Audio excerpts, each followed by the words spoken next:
Pune railway स्थानकाजवळ वंदे भारत ट्रेनचा डबा घसरल्याची घटना घडली। छत्रपती शिवाजी महाराज टर्मिनस इथून सोलापूरला जाणाऱ्या वंदे भारतचा प्लॅटफॉर्म क्रमांक 3च्या दिशेला जात असताना हा डबा घसरला। सुदैवाने या घटनेत कोणतीही जीवितहानी झाली नाही। या सर्व रखडलेल्या प्रवाशांना रेल्वे प्रशासनाने दुसऱ्या ट्रेनने सोलापूरच्या दिशेने रवाना केलं। मुख्य लाईनवरून ट्रेनचं इंजिन पुढे जात असताना 15 नंबरच्या डब्याने ट्रॅक बदलला नसल्यामुळे अपघात झाल्याची माहिती आहे। या अपघाताची चौकशी करण्यासाठी समिती गठीत केली जाणार असल्याचं सांगण्यात येत आहे।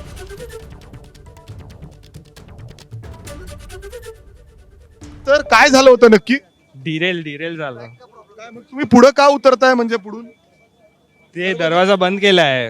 उघडत नाहीत का दरवाजे? नाही नाही नाही उघडत नाहीये। त्याने एकाच ठिकाणी त्यांनी सांगितलं की डोर ओपन करतो, तिकडूनच खाली तुम्ही या गाडीमध्ये प्रवास करत होते? हो C15 काय- मध्ये त्याच डब्यात? हो काय झालं अचानक असं? नाही, अचानक बेसिकली ट्रैक चेंज करता अचानक डब्बा थोडासा डब्बा ट्रैक से उतर गया बोल रहे। ठप ठप आवाज आया, voice आत यायला लागला आणि डब्बा पुन्हा हलायला लागला। म्हणजे तुम्हाला कळालं की डबा हा रुळा खाली उतरलेला आहे, घसरलाय रुळावर? हो सगळेजण सेफ आहेत गाडीमध्ये? सगळे सेफ आहेत। आपण आत्ताची नेमकी काय परिस्थिती आहे जाणून घेऊयात पुण्यावरून मिकी घईकडून। मिकी, आत्ताची काय परिस्थिती आहे, काय स्पष्टीकरण देण्यात येत आहे प्रशासनाकडून? अगदी दीपक, जर आपण बघितलं तर या ट्रेनची ड्रिलमेंट झालेली आहे, एक डबा उतरलेला आहे। मात्र त्याचवेळी आपल्याला प्रेक्षकांना सांगणं गरजेचं आहे की जरी एक डबा उतरला असला तरी या ट्रेनमधून प्रवास करणारे सगळे प्रवासी सुखरूप आहेत।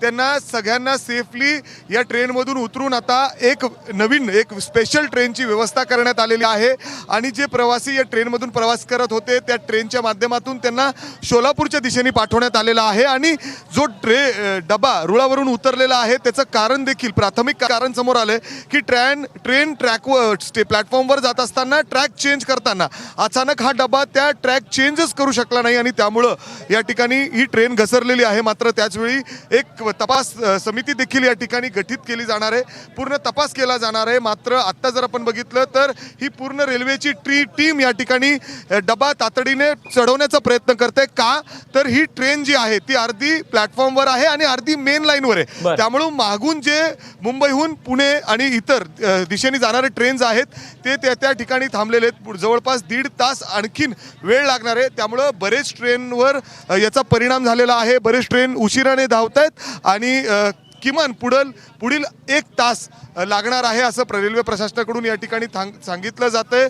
सोलापूरवरून येणारे देखील ट्रेन्स काही ठिकाणी थांबलेले आहेत आणि मुंबईहून जे पुण्याच्या दिशेने ट्रेन्स येत आहेत किंवा पुढे जाणार आहेत ते सगळे ट्रेन सध्या वेगवेगळ्या प्लॅटफॉर्म्सवर वेगवेगळ्या ठिकाणी थांबवण्यात आलेले आहेत। कारण जोपर्यंत ही ट्रेन पुढे जात नाही, हा डबा पुन्हा एकदा रुळावर चढवला जात नाही, तोपर्यंत जी मेन लाईन आहे ती पूर्णपणे ब्लॉक आहे आणि अजून देखील याचं काम या ठिकाणी सुरू आहे। जवळपास पुढील 1 ते 1.5 तास लागू शकतं असं देखील या ठिकाणी सांगितलं जातंय। मात्र आपल्याला सांगायला हवं की सुदैवाने कुठलीही जीवितहानी या ठिकाणी झालेली नाही। खरं सर दिलासा देणारी बाबी की यामध्ये कुठलीही जीवितहानी झालेली नाहीये। मिकी, तुर्तास धन्यवाद दिलेल्या सविस्तर माहितीबद्दल। अपडेट जाणून घेत राहा। एबीपी माझा, उघडा डोळे बघा नीट।